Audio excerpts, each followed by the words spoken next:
ನಾಳೆ ಮಹಾಶಿವರಾತ್ರಿ ಹಬ್ಬ.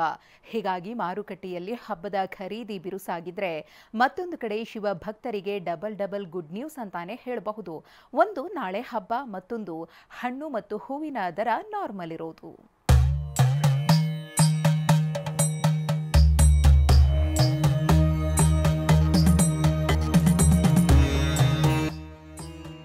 ಜಟಾಧರ, ಗಂಗಾಧರ, ಪರಮಶಿವ.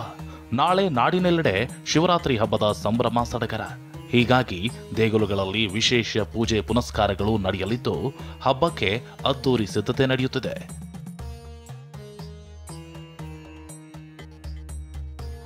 ಮುಂಜಾನೆ 5 ಗಂಟೆಯಿಂದಲೇ ಗವಿಪುರಂನ ಕವಿ ಗಂಗಾಧರೇಶ್ವರ, ಮಲ್ಲೇಶ್ವರಂನ ಕಾಡು ಮಲ್ಲೇಶ್ವರ ಸೇರಿದಂತೆ ನಗರದ ಶಿವನ ದೇಗುಲಗಳಲ್ಲಿ ರುದ್ರಾಭಿಷೇಕ, ಬಿಲ್ವಾರ್ಚನೆ ಸೇರಿದಂತೆ ಹಲವು ಬಗೆಯ ಪೂಜೆ ನಡೆಯಲಿದೆ.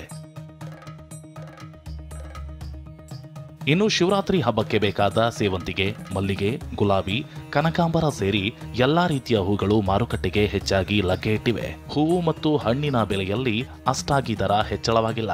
ಸಾಮಾನ್ಯ ದಿನಗಳಂತೆಯೇ ಬೆಲೆ ಇದ್ದು ಗ್ರಾಹಕರು ಖುಷಿಯಾಗಿದ್ದಾರೆ. ಈ ಸಲ ಅಷ್ಟು ವ್ಯಾಪಾರ ಏನಿಲ್ಲ ಸರ್, ಅಷ್ಟು ಜನನೂ ಇಲ್ಲ, ಏನಿಲ್ಲ, ಎಲ್ಲ ಫ್ರೀ ಇದೆ, ಹೂವೆಲ್ಲ ರೇಟ್ ಕಮ್ಮಿ ಇದೆ. ಅದು ಕೊಂಡ್ಕೊಳ್ಳೋರು ಯಾರು ಇಲ್ಲ ಅಷ್ಟೇ. ಕಾರಣ ಅಂದ್ರೆ ಬಿಸಿಲು ಸೀಸನ್, ಹೂ ಸೀಸನ್ನು. ಆದರೆ ಏನಂದ್ರೆ ಜನ ಪಬ್ಲಿಕ್ ಇಲ್ಲ, ಬಿಸಿಲಿಗೆ ಬೈಬಲ್ ಈಚೆ ಬತ್ತಲ್ಲ ಯಾರು.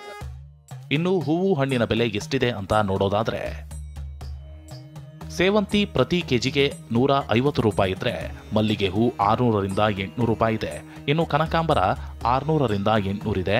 ಶಿವನ ನೆಚ್ಚಿನ ಬಿಲ್ವಪತ್ರೆ ಒಂದು ಕಟ್ಗೆ 80 ರೂಪಾಯಿ ಇದೆ. ಹಾಗೆ ನಾಳೆ ಉಪವಾಸಕ್ಕೆ ಹಣ್ಣುಗಳ ಖರೀದಿಯು ಜೋರಾಗಿದೆ. ಏಲಕ್ಕಿ ಬಾಳೆ ಕೆಜಿಗೆ 100 ರೂಪಾಯಿ ಇದ್ರೆ ಆಪಲ್ 140ರಿಂದ 160 ರೂಪಾಯಿ ಇದೆ. ಮೋಸಂಬಿ ಕೆಜಿಗೆ 100 ರೂಪಾಯಿ ಇದೆ. ಇನ್ನು ಕಲ್ಲಂಗಡಿ ಕೆಜಿಗೆ 40 ರೂಪಾಯಿ ಇದೆ. ಕಮ್ಮಿ ಅಂತಿಲ್ಲ, ಮಾಮೂಲಿ ಇದೆ, ತಗೋಬಹುದು. ಅಂತ ಕಾಸ್ಟ್ಲಿ ಅಂತ ಏನಿಲ್ಲ, ತಗೋಬಹುದು, ಖುಷಿ ಆಗ್ತದೆ. ಮಹಾಶಿವರಾತ್ರಿ ಕಾರಣ ನಾಳೆ ಇಡೀ ರಾತ್ರಿ ದೇವರಿಗೆ ವಿಶೇಷ ಪೂಜೆ ಪುನಸ್ಕಾರವಿರಲಿದೆ. ಭಕ್ತಾದಿಗಳು ಜಾಗರಣೆ ಮೂಲಕ ಶಿವಪ್ಪನ ಸ್ಮರಣೆಗೆ ಕಾತರರಾಗಿದ್ದಾರೆ. ಕಿರಣ್ ಸೂರ್ಯ, TV9 ಬೆಂಗಳೂರು.